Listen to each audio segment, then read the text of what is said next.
Dostlar, bir tasavvur etiniz. Bir zaman maşinası var ve bu zaman maşinasının içine oturup sizler tarihimizde pek mühim olan vakalarga seyahat edebilirsiniz.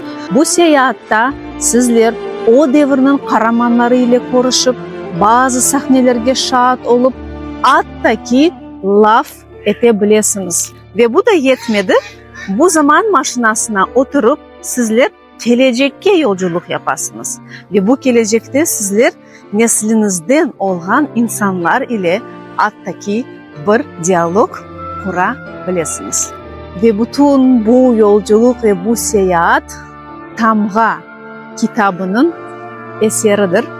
Kitapni kapatkanınız vakit içinizde geçmişke dair bir bilgi ve ruhunuzda bununla bağlı birçok testurat kalar.